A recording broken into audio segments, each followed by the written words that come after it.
gen college grad who went on to be president at Comcast. I couldn't have done it without mentors. And I want to say that again. I'm a first generation college grad who went on to become president at Comcast, who's a major corporation. And he couldn't have done it without mentors. It's important to have mentors in your life, guys. It's important to have coaches in your life. You need to invest in people who are in positions to help you. You need to provide for people that are in positions to help you. You need to invest into people that are in positions that can help you. That's the reason why we have the Black Heights Patreon for mentorship, for coaching, because we have a community of 67 brothers and sisters, all professionals in our own area that can help you. So if you guys are looking for coaching or mentorship, you should certainly consider to join the Patreon. Or you don't have to join mine, but if you want to get to the bag, if you want to increase your earnings, if you want to grow within your career, choose somebody that you want to invest in that can help you get there. It's important. I want to make sure I reiterated that. All right, let's jump to the article. Steve White is the president and special counsel to the CEO of Comcast. He says having mentors and strong mentors played a key role in his career trajectory as a first-gen college student. Mentors who encouraged his potential helped him see setbacks as opportunities. We get a chance to go through life. We make mistakes. We may get knocked off. It's not going to be an easy road no matter what path you take.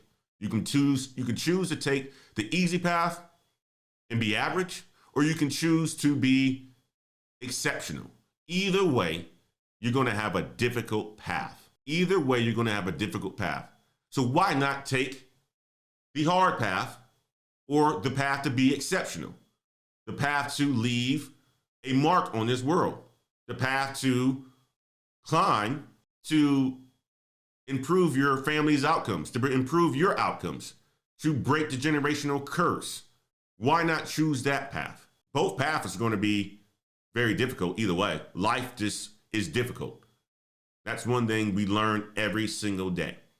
Life is going to be difficult, but why not be exceptional in your journey of life? And you need mentors to be able to do that. I think about, me as a father, me as a husband. If I wouldn't have had Paul in my life, I wouldn't have understood what it meant to be a husband or a father. Mentors and role models are very, very important. So I grew up in the housing projects in Indianapolis, Indiana. When I was 10, my mother began taking me and my brothers to work with her on Saturdays as she cleaned motel rooms. We knew it wasn't her dream to clean motel rooms and pick up after strangers, but it was honorable work that represented a greater goal, giving her boys a better future, right? His mom, did whatever she had to do in order for her to provide for her kids' future, to create outcomes of having her son become a president of a company. She did a wonderful job. Now the question is, what are you going to do in your life that's going to be able to help other individuals dream big? What is it that you're going to do that's going to help other individuals dream big? And if you don't do it, how can you expect anybody else to do it? If you don't want to make the change, how can you expect for anything to change? Okay. At 11, I got a newspaper route and would wake up at 5 a.m. to fold newspapers and to deliver to several neighborhoods before going to school. In 2 years, I never missed a delivery day. The sense of pride I felt from working my route and contributing my earnings to the household inspired me to think about what kind of job I could have when I got older. In high school and beyond, I realized that finding mentors who encouraged my career ambitions would play a big role to my success. His mom helped him see that working hard can produce great outcomes. He got a paper route, having to wake up at 5 a.m. in the morning to deliver papers. He never missed a delivery day. That's showing up. That is showing up. And if you were to read into this, the hard part is just showing up. Once you're there, you're going to work. But the hard part is just showing up. Think about it from a workout perspective. The hard part is just getting out of the bed to get on the bike or to go to the gym. Once you're there, you feel great. Show up. Show up. Show up. In high school, my basketball coach and speech teacher supported my leadership and college goals. When I didn't make the player roster for high school basketball, my coach, Ernie Klein, made me part of the management team. I did everything from clean equipment to handle logistics and travel plans, and enroll helped that nurture my confidence as a leader. His coach invested into him, even though he wasn't that good to make the team. His coach invested into him, even though he wasn't that good enough to make the team. Made him a manager of the team. Made him a manager of the team. He had to handle logistics and travel plans. He didn't just say, okay, well, I didn't make the team. I'm going to go and hang out with the boys. No, I want to be a part of this. He invested into his coach. His coach invested into him. My forensics teacher, Miss Goodrum, encouraged me to join a program that helped first-generation students like me to learn how to apply to college, secure financial aid, and find scholarships, books, room, and board. You think about it. This is a first-generation college student here, guys. His mom did not know any of this stuff because she didn't go to college. She didn't know how to apply for financial aid, scholarships, room and board. And if you think about our lives, many of the people in our lives don't know the path that we're on. They don't know the path that we're on because they haven't done it. And a lot of the times, if you ask for their advice and they don't know the path, they're going to give you the wrong advice. That's the importance of having mentors. That's the importance of having coaches. That's the importance of investing into individuals who's done it before. Because a lot of people in our family haven't done it. I think about for myself. I don't know anybody in my immediate family that's made over $500,000 a year.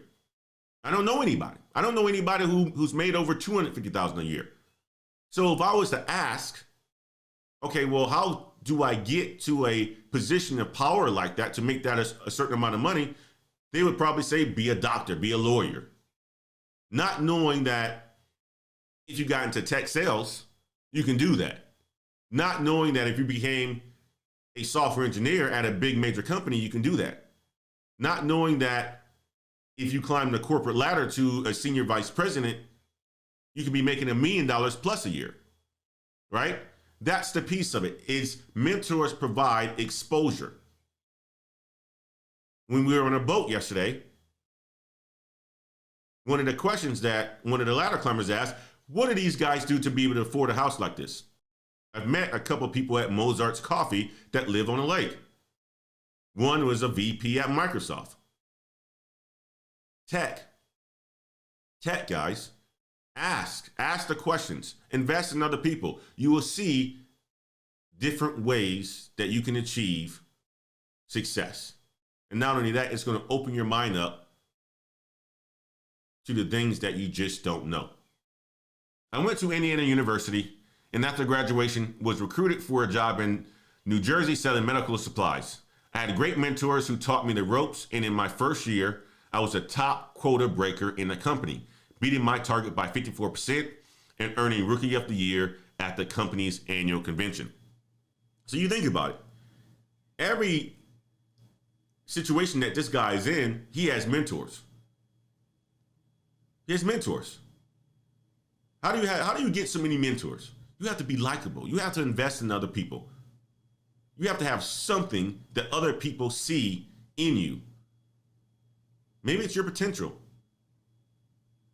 Maybe it's the fact that you work hard like Brother Malik and you don't sleep and you're just craving knowledge and you'll pick up the phone at any time of the day to call somebody to get answers. Like our brother Jaden calls me all times of the day, right? Every corner this guy has taken, he's had some sort of mentor. from his mom starting off with helping him with the work ethic, high school coach, college, getting into the professional world, becoming the rookie of the year in sales. Rookie of the year in sales, his first year. It reminds me of myself because when I first got into sales, who did I surround myself with? I surrounded myself with the people who had done and had success. I surrounded myself with people who had success, experienced success. I'm not going to go and hang out with the people who weren't performing. No, if a salesperson made President's Club the prior year or the previous couple years, I went to talk to him. Even flew out to San Diego, flew out to San Francisco, spent some time with him, took him to lunch, took him to dinner, built that relationship. Any role, you have success in it, and I want to be in that role. I'm more in that role. I invest my time, my money, my energy to gain the knowledge. This guy's done it. He's giving you the game right here, guys. He's giving you the game. By the next year, the company moved me to Chicago as a director of product management. Before long, I was promoted again to regional sales manager and moved to Ann Arbor. Promotion, promotion, promotion. Getting the game from mentors. Shortcutting the system. They say, okay, well, you need to be in this role for 3 years. No. If you have the right mentors, you invest in people who can give you the game, you can shortcut that to 6 months to a year, maybe 2 years. I was proud of the promotion, but soon realized I wasn't yet fully prepared for a senior management role.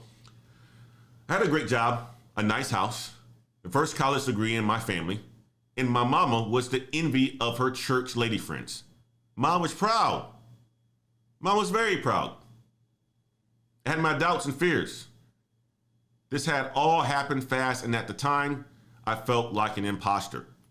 You're going to feel like that in life, guys. You're going to have some success. You're going to, they're going to give you opportunities.